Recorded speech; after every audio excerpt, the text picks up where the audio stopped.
തുടങ്ങാം. ഈ dining table ആദ്യം ക്ലിയർ ചെയ്തിട്ട് ബാക്കി ചെയ്യാം.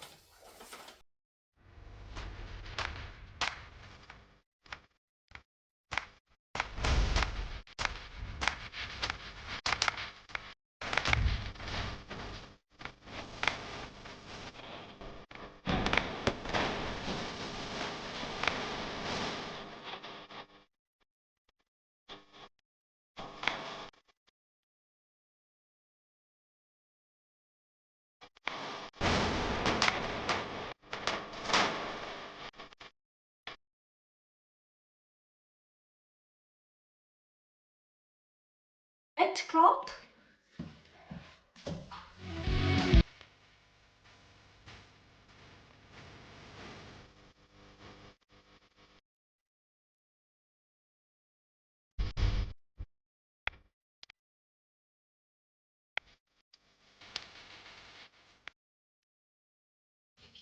അങ്ങനെ നമ്മൾ അടുക്കള ഭാഗത്തേക്ക് പ്രവേശിച്ചിരിക്കുകയാണ്. അതെ, the Mebin's kitchen.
So now, living room.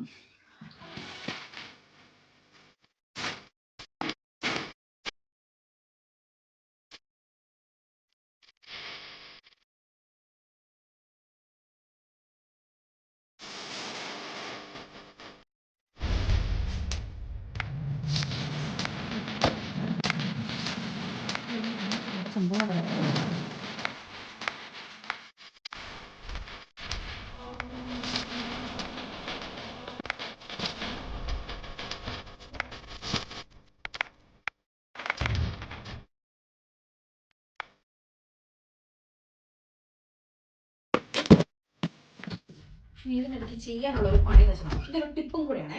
നിങ്ങൾ അതിലിങ്ങനെ ചെയ്യുന്നുണ്ടോന്നാണ്. സോ രാവിലെ കഴുകിയ ബെഡ്ഷീറ്റ് ഒക്കെ ഇല്ലേ, അത് ഞാൻ ഞങ്ങളുടെ ബോയിലർ റൂമിൽ കൊണ്ടിടും. അപ്പം ആ ചൂടോടെ ഇരിക്കുമ്പോഴേ തന്നെ നമ്മൾ പെട്ടെന്ന് തന്നെ മടക്കി വെക്കണം. മണം നമുക്ക് പ്രിസർവ് ചെയ്യാൻ പറ്റും. അപ്പോൾ പുതിയ ബെഡ്ഷീറ്റ് നമ്മൾ മാറുമ്പോൾ എടുത്തിടുമ്പോൾ എന്ത് മണമായിരിക്കും, എന്ത് രസമായിരിക്കും അല്ലേ. അതുപോലെ ഇതിപ്പോൾ ഇത്രയും ചൂടായി വന്നിട്ടുണ്ട്. കുലിച്ചിട്ടില്ല, കാരണം അതിനുള്ള ഇടയിലായിരുന്നു. കുലിച്ച് ഇനി ഇങ്ങോട്ട് ഇടാൻ പോവാണ്. കുറച്ച് മണിക്കൂർ ഇതിനകത്ത് കിടന്ന് കഴിയുമ്പോൾ ഇതും ചൂടാവുന്ന പാടെ ഞാനെടുത്ത് മടക്കി വെക്കും. എനിക്ക് പുതിയ ബെഡ്ഷീറ്റ് അതിൻ്റെ മണം ഒക്കെ ഭയങ്കര ഇമ്പോർട്ടൻ്റാണ്. എനിക്ക് ഗസ്റ്റ് ആരെങ്കിലും വന്നാൽ ഞാൻ അപ്പം പുതിയ ബെഡ്ഷീറ്റ് മാറ്റിയെടുക്കും. It's very important for me. ഞാൻ പറ്റുന്ന പോലെ ആഴ്ചയിലൊന്നും മാറുന്നത്. ഈ അങ്ങേറ്റം പോയാൽ 2 ആഴ്ചയൊക്കെ കഷ്ടപ്പെട്ട് പോയാലേ ഉള്ളൂ. പക്ഷെ എനിക്ക് ആഴ്ചയിലൊന്ന് ബെഡ്ഷീറ്റ് മാറുന്നതാണ് ഇഷ്ടം. അതുപോലെ ഗസ്റ്റ് വന്നാൽ ഞാൻ ഐ ഓൾവേസ് മേക്ക് ഷുവർ എപ്പോഴും എല്ലാവർക്കും പുതിയ ബെഡ്ഷീറ്റ് ഇട്ട് കൊടുക്കുന്നു. അതൊക്കെ അതിഥി ദേവോഭവ, അതിൽ വരുന്ന കാര്യങ്ങളല്ലേ. വീഡിയോ ഒക്കെ എടുക്കുമ്പോൾ നമുക്ക് മണവും കൂടെ കാണിക്കാനുള്ളൊരു സൗകര്യം ഉണ്ടായിരുന്നെങ്കിൽ അല്ലേ. This is so nice. Bedsheet മടക്കി വെച്ചിരുന്നു. എനിക്കിവിടെ പെട്ടെന്ന് ഹോവർ ചെയ്യണമെന്ന് തോന്നി. മേളിൽ അല്ലെങ്കിൽ ഹോവർ ചെയ്യേണ്ട സമയമായിരുന്നു. അപ്പോൾ ഞാൻ മേളിൽ പെട്ടെന്നൊന്ന് ഓടിച്ച് ഹോവർ ചെയ്യാൻ പോകാം. ഇനി അടിക്ക് പറക്കാൻ സമയമില്ല. ഈ തുണിയൊക്കെ കിടപ്പുണ്ടോ, അതും മടക്കി വെക്കണം. അങ്ങനെ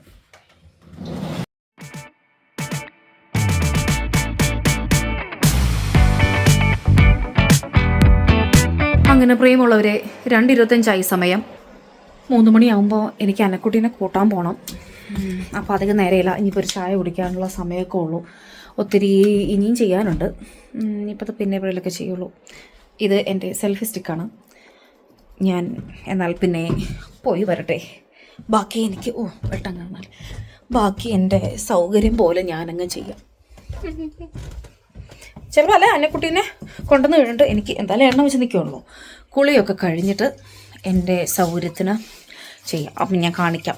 എൻ്റെ ഫോണിൻ്റെ ബാറ്ററി 10%. അത് വളരെ ചരിത്രപരമായൊരു കാര്യമാണ്. എൻ്റെ ഫോണിൻ്റെ ബാറ്ററി 30-ൽ താഴെ പോകാറില്ല. അപ്പം ഫോൺ കോളും വന്ന് വീഡിയോയും വന്ന്, പക്ഷേ താഴെ ഇറങ്ങിയപ്പോൾ ഒരു സന്തോഷം കേട്ടോ. എന്ത് ക്ലീനായിട്ട് കിടക്കുന്നു. ഒന്ന് തുടയ്ക്കാനും കൂടെ പറ്റിയിരുന്നെങ്കിൽ. വേണ്ട 5% ബാറ്ററി എന്ന് കാണിക്കുന്നു. ഓ മൈ ഗോഡ്, ഞാൻ പോയി ചാർജ് ചെയ്തിട്ട് ബൈ.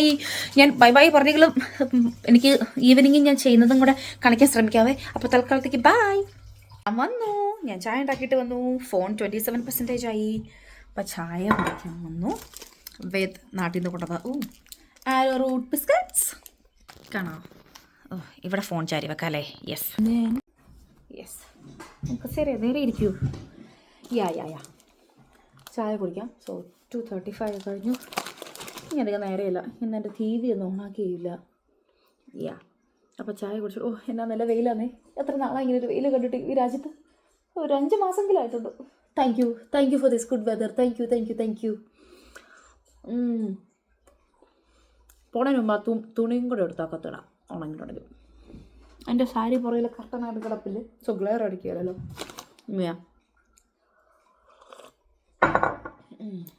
അല്ല കുറച്ച് മധുരവും കൂടെ ആവായിരുന്നു ചായക്ക്. അത്രേ ഉള്ളൂ. അപ്പം എന്നാൽ ബാക്കി പിന്നെ കാണാം. അന്നക്കുട്ടിയെ കൊണ്ടുപോകുന്നതിന് മുന്നായിട്ടേ ഞാനടുത്ത് പെട്ടെന്നൊരു കാര്യം കൂടെ ചെയ്യാണ്. ഒന്ന് മോപ്പ് ചെയ്യാണ്.